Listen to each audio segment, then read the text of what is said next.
Hey, hi, and howdy to all my sweet friends. Thank you for joining me here and returning to watch my videos.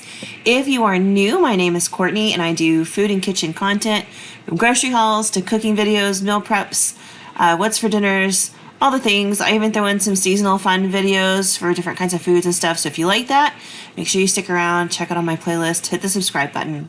All right, y'all, this week's meal prep, we are starting off with some dog food. I think I've shown this one other time on my channel. I don't always do it exactly the same, but the base is pretty similar. So I always start with a rotisserie chicken from Sam's, and then I typically will mix rice and some sort of fruit and veggies in. So today I have some rice, and then I just poured in the rest of a small bag of blueberries from my freezer and the rest of a small bag of peas from my freezer. I'm just kind of using up my odds and ends because looking at my freezer, it's just kind of a jumbled mess, and I need to use up some of these things that are just little bits of this and little bits of that. And things like dog food are a great way to do that as long as it's a dog safe ingredient. So if you're doing this at home, make sure that you do check and make sure that what you're using is dog safe. I'm using a rotisserie chicken from Sam's Club. They cost $4.98. It is very economical. My dogs go through one rotisserie chicken a week, sometimes two. It really just depends on what I'm bulking the chicken up with. On this particular day, I'm using this whole chicken plus a small bag of frozen shredded chicken that I had in my freezer. I think I had shredded it and I was going to make something else with it, but I never did, and it's just sitting in there taking up space and getting freezer burned. So I'm going to throw it in here for the dogs before before it goes bad. There's that whole bowl. That's the rotisserie chicken. I show these every week. I have very little waste. They are a great buy if you're looking to make dog food or even to use for meals for your family. But there is that small bag of chicken from the freezer there. I just went ahead and tossed that in. Tons of chicken. It's a very, very big bowl of chicken, and I am letting the dogs taste test to make sure that it's up to their standards. Anyway, that's the base of it, and I'm going to let the rice finish cooking while we move on to something else. I don't like to waste time, so as long as one thing is working, I'll work on something else. So we're going to work on dessert. This is just an icebox pie. I've got that shortbread pie crust. I picked it up off the clearance rack at Walmart a little while back, and it's just been hanging out in my freezer. So I softened this block of cream cheese, and now I'm going to go ahead and just kind of whip it up. If you have a stand mixer, it's the ideal tool for this. Mine broke, and I currently do not, but I do have one that I'm eyeballing right now, so hopefully I will replace my stand mixer soon. I'm just going to go ahead and whip this up with my little hand mixer there because it does have the whisk attachment, so it'll whip up the cream cheese. And then I'm going to flavor this with some almond extract and some vanilla. What we're making is an icebox cheesecake pie, like a pistachio cheesecake pie. Almond and pistachio play beautifully together. And of course, there's always like a nice hint of vanilla whenever you eat cheesecake. So I'm just gonna go ahead and mix those right on into our cream cheese base. And then for the majority of the flavoring, we're gonna be using a box of pudding mix, instant pudding mix. I love the pistachio, is one of my favorites, but I will also say I think like the chocolate would be really good in here as well. The white chocolate. I wouldn't use the cheesecake flavor though. I think it just wouldn't play nicely with everything else. It would just kind of come off being a little weird in the end. But I added in my pack of pudding mix, and I added in 1 cup of milk. I'm not looking for like the pie directions or anything like that. We want this to set up nice and thick and creamy like a cheesecake. So just 1 cup of milk. That's all we need. And I'm going to go ahead and whip everything together, scraping down my sides, making sure like all the bits are in there. You can see that my little whisk here kind of threw the cream cheese everywhere. I want to make sure it all gets incorporated really nicely into the filling here. Plus, we're also whipping in a bunch of air, so even though this is going to be thick and creamy, it's also going to be light and fluffy all at the same time. Gives you a really great mouthfeel. The texture is just ideal.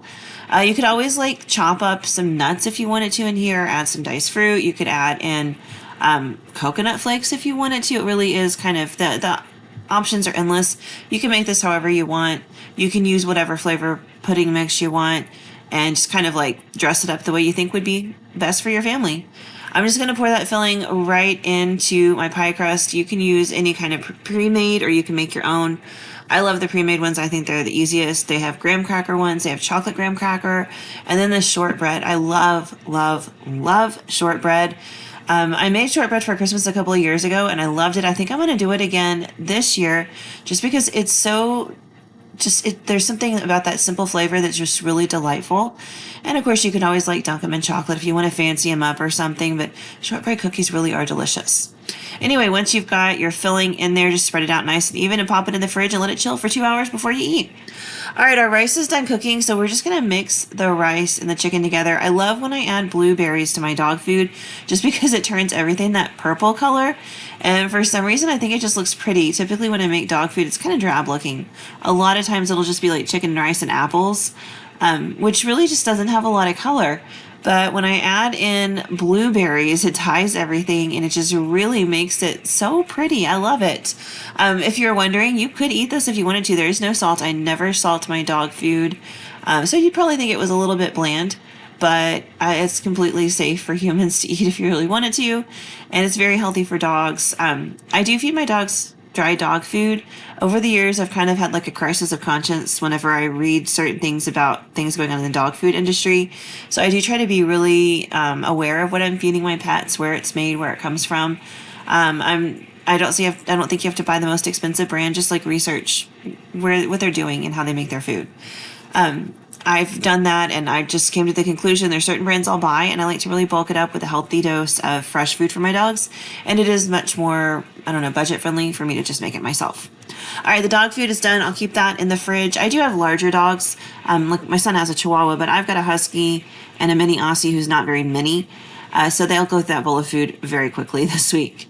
All right, on to what we're going to eat on the weekend. You guys know I like to cook on Friday, so I don't have to cook Saturday and Sunday. We're actually going out to the pumpkin patch this weekend, so I needed some easy stuff that was ready to go, and I just decided to go with tacos. Tacos are easy to reheat. They taste great after they sit in the fridge. Like, it's not one of those foods that's not good to have as a leftover, and you can make a lot of it at once. So I've got 2 pounds of ground beef, and I'm just going to go ahead and brown that. I'm keeping it pretty simple with seasonings. You guys know I'm not a fan of taco seasoning. You could totally do that if that is what you like. I just really don't. So I just used some salt, pepper, garlic powder, onion powder, and chili powder. And that was it. It's got like a real nice flavor. It's not overwhelming. It just has, enough flavor to be really tasty. And I'm just going to cook this for a little while, making sure that I break it up as much as I can. I really like for my taco meat to be broken up a lot. Like a real finely minced, kind of texture. And so that's kind of what I'm going for here. And now that it's kind of really getting started cooking, I'll let it go for a little bit and develop some color. I'll keep it moving in the pan, but I will let it cook for a little while. This took about 10 minutes. And then I added in about a quarter cup of water because it kind of helps to soften the meat, tenderize it, and help break it up a little bit more. Went ahead and added that in, and I'm just going to keep on mashing and keep on messing with it to get it to break down all the way, and then it'll be done. All right, so for lunches this week, I'm keeping it simple. I actually made some hummus, but I forgot to hit record on my camera. I'm so sorry. To go with it, I'm making this simple box of tabbouleh mix that's been sitting in my pantry. This stuff is easy. You just need a cup of boiling water. You put your dry mix into a bowl. The seasoning kind of clumped up a bit, so I just used a spoon to mash that up so it would break up. And there's my cup of boiling water. Stir it in. Make sure everything is, stirred really, really well so the water's all over the, I think it's bulgur that they have in there. And then cover it and let it set. While that is doing its thing and softening up, I'm going to go ahead and dice up some cucumbers. You can put cucumber in your tabbouleh, but I really love to dip cucumbers in hummus. I think they taste fantastic that way. So I'm just going to kind of chop mine up into coins so I can dip them in my hummus. I also like my tabbouleh with hummus. So what I'm going to do is dip my cucumbers in there, and I also have some flatbread, and I'll just kind of like dip my flatbread in the hummus and then pile some tabbouleh on top. That's how I like to eat it. You can eat them separately if you want, but I just think it's a nice, healthy, refreshing lunch, and it tastes really good together. I do like tomatoes in my tabbouleh, so I've got these little champagne sweet tomato. No, what were they? Some kind of little sweet tomato. I got them at Sam's Club. They are very, very juicy though, and this is my tip for whenever you have tomatoes that have a lot of liquid in them. Like Roma tomatoes sometimes have a lot of liquid in them, and you don't want that. So I just go ahead and cut mine up to whatever size pieces you want. I don't mind larger bite-sized pieces in my tabbouleh. It's fine with me. I'm the only one that's going to eat this. This is my lunch for the week. So I'm just putting these in pretty large-sized pieces, but I will go ahead and chop up all 4 of these tomatoes and get them in that bowl. And then I like to give them a pretty good sprinkle of salt. Toss it around so the salt gets all over all of the tomatoes and let them sit for 10 or 15 minutes. You will be amazed at the amount of liquid that comes out of the tomatoes. And then you can just drain it off. That way the liquid that's in them doesn't just like drown whatever dish you're adding them to.